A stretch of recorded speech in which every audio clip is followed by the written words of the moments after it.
হচ্ছে আমাদের hotel, hotel blue view. আগের দিন তড়িঘড়ি যেহেতু হোটেলে ঢুকে গিয়েছিলাম তাই দেখাতে পারিনি, তাই আজ বাইরে থেকে দেখিয়ে দিলাম। আর হোটেল থেকে 1 মিনিটের হাঁটা পথে হচ্ছে সি বিচ। চলুন, আগের দিন বলেছিলাম স্নানে যাব, সবাই রেডি হয়ে গেছি, স্নানের জন্য বেরিয়েও গেছি। আমরা সব গ্রুপে গ্রুপে হাঁটতে শুরু করেছিলাম। আর দীঘার প্রধান আকর্ষণ কি? সমুদ্র। তাই সমুদ্র না দেখে কি আর হেঁটে হেঁটে শুধু স্নানে গেলে হবে? তাই সমুদ্র দেখার জন্য মাঝে মাঝে আমরা দাঁড়িয়েও পড়ছিলাম। কি দারুণ ভিউটা!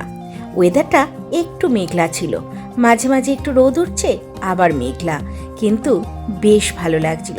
আর দীঘা এত সুন্দর সেজেছে, চারপাশ দেখলে চোখ জুড়িয়ে যাবে। সত্যি অপূর্ব লাগছে দীঘার এই দৃশ্য। আপনারা যেদিকে তাকাবেন সেদিকেই মনে হবে যেন একটা ছবি আঁকা রয়েছে। চলুন এবার এগিয়ে যাই।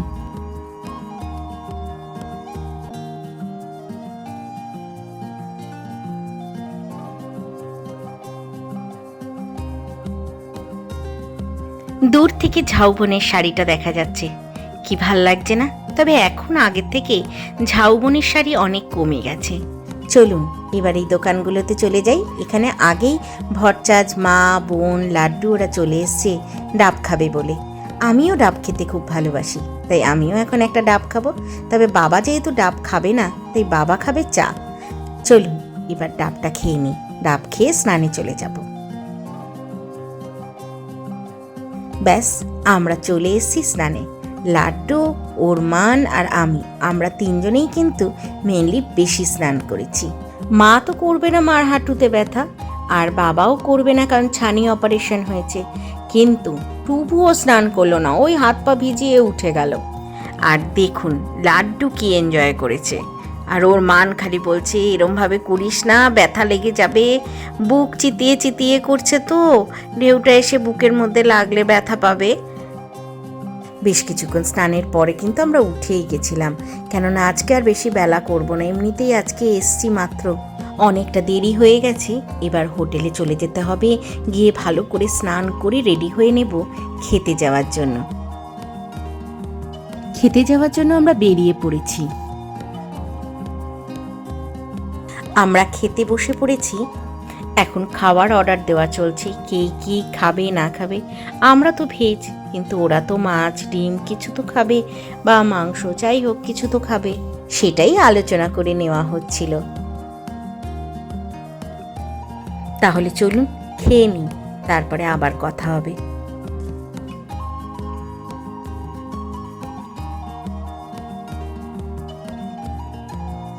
খাওয়া দাওয়ার পরে চলে এসেছিলাম সি বিচে। আসলে এখানে বোল্ডারগুলোয় বসে থাকতে বেশ ভালো লাগে। দূর থেকে সমুদ্র দেখছিলাম, অনেকটা সময় এভাবেই কাটাতে বেশ ভালো লাগছিল। তবে মা, বোন, লাড্ডু আর বাবা ওরা কিন্তু দুপুরে শুতে চলে গেছিল হোটেলে, কিন্তু আমি আর ভট্টাচ আমরা এখানেই বসেছিলাম। হঠাৎ ভট্টাচ বলল, দাঁড়াও কেশবকে নিয়ে আসি। তাই ও উঠে চলে গেল কেশবকে আনতে। একটু বাদেই কেশবও আসবে আমাদের সাথে সমুদ্র দেখতে।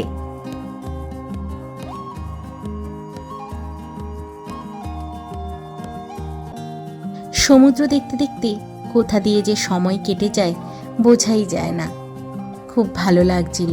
সবচেয়ে বড় কথা, আকাশটা দেখুন, কি অপূর্ব সুন্দর আকাশটা। বেশ কিছুক্ষণ অপেক্ষা করার পরে ওই যে দেখুন চলে এসছে কেশব সোনা ওর বাবার কোলে কোলে। এখন আমরা তিনজনে একটু সময় কাটাবো, তারপর হোটেলে ফিরে যাব। বেশ কিছুক্ষণ বিচে থাকার পরে কেশবকে হোটেলে গিয়ে খাবার দাবার দিয়ে তারপরে আমরা বেরিয়েছি। এখন লাড্ডু, টুবু আমরা সবাই আছি। কিন্তু আমার না এই দীঘা, পুরী যেখানেই যাই, যে এই জিনিসটা দেখতে পাই একটা কিনে এই প্রত্যেকটা দিন যে কটা দিন থাকি এই বাবেল ফোলাতে খুব ভালো লাগে। আসলে আমরা বড় হলেও, আমরা বুড়ো হলেও আমাদের ভেতরে কোথাও একটা শিশু মন সব সময় থাকে, তাই না? অনেকক্ষণ খুব মজা করলাম আমরা। তারপরে চলে গেছিলাম রাত্রের খাবার খেতে হোটেলে। আসলে 9টা বেজে গেছিল, আর দেরি করাটা ঠিক হবে না। আমি আর লাড্ডু চাও নিয়েছিলাম, আমি ভেজ চাউ আর লাড্ডু নিয়েছিল এগ চিকেন চাউ।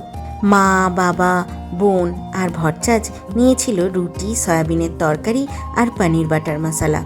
সবাই মিলে খাওয়া দাওয়ার পরে চলে গেছিলাম আবার একটু বিচে।